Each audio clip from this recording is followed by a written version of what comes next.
పాండ్యం నియోజకవర్గంలో జనవరి 4వ తేదీన సామాజిక సాధికార బస్సు యాత్రకి సన్నాహక సమావేశం ఏర్పాటు చేశారు. మనతో మాట్లాడడానికి పాండ్యం నియోజకవర్గ ఎమ్మెల్యే కారసాని రాంభూపాల్ రెడ్డి ఉన్నారు. సార్ చెప్పండి, 4వ తేదీ సామాజిక బస్సు యాత్రకు సంబంధించి ఎలాంటి ఏర్పాట్లు చేశారు?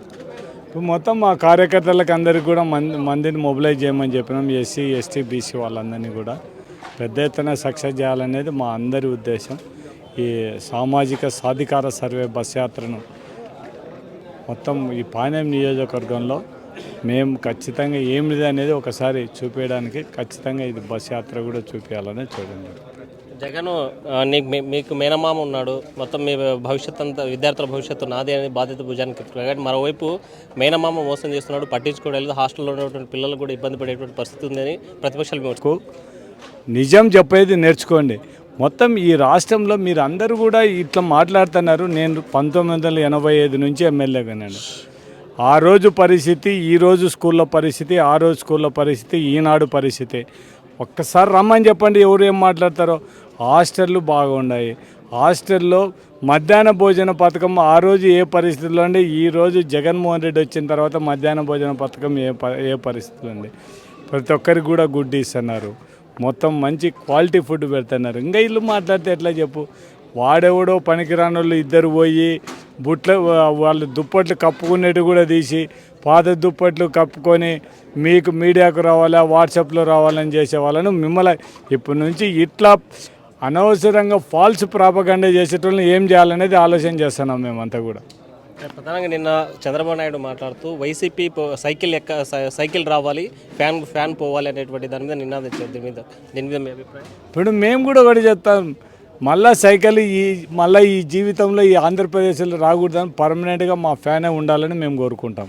వైసీపీ లేనటువంటి ఈ రాష్ట్రానికి కావాలి, అందుకోసం ప్రతి ఒక్కరు పనిచేయాలని పవన్ కళ్యాణ్ చెప్పేటువంటి పరిస్థితి. పవన్ కళ్యాణ్ గురించి ఒక్క క్షణం కూడా ఆలోచించాల్సిన అవసరం లేదు.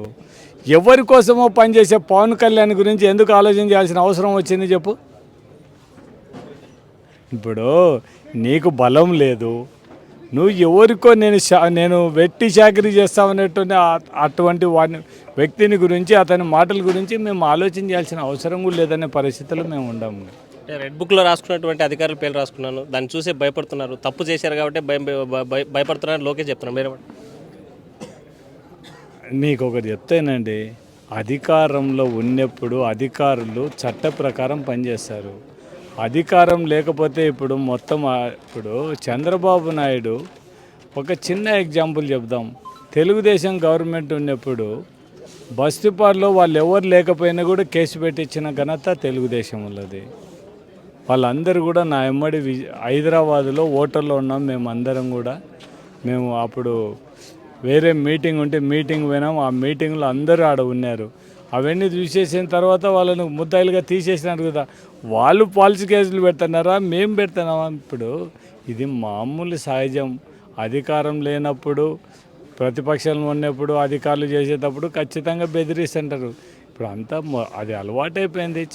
లోకేష్ కూడా అది అలవాటైపోయింది. రెడ్ బుక్లు రాసి ఇంకా మనం మాట్లాడకూడదు. ఏం చేయగలం చెప్పు అధికారులను? ఈడ కాకుండా ఇంకోసారి ఇప్పుడు ఐఏఎస్ ఆఫీసర్లు ఉన్నారు, ఐపీఎస్లు ఉన్నారు. ఈ రాష్ట్రంలో నువ్వు పని చేయకూడదు అనుకుంటే సెంట్రల్కి పోతారు.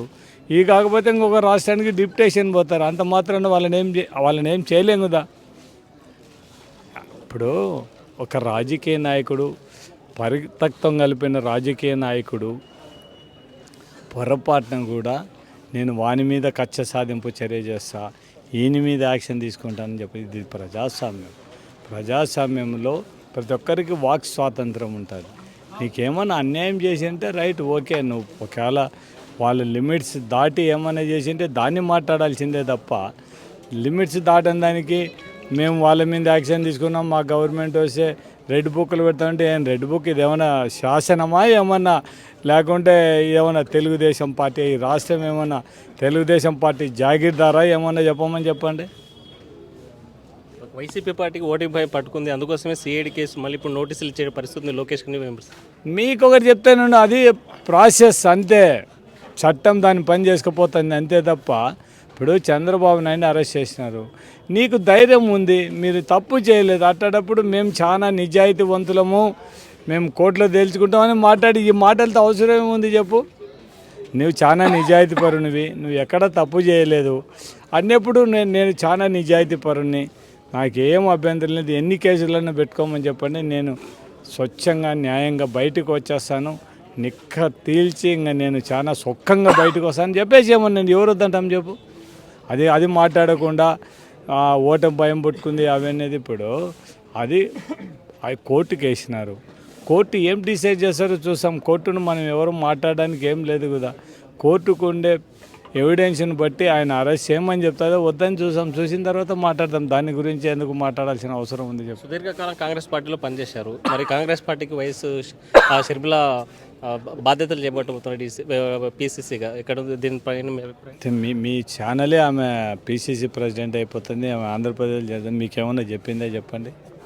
రాజకీయాల్లో హాట్ టాపిక్ నడుస్తుంది. అట్లా కాదబ్బా, ఫేస్బుక్లో వాట్సాప్లో దండిగా చూస్తున్నాం, అవన్నీ నిజం అవుతాయో చెప్పండి.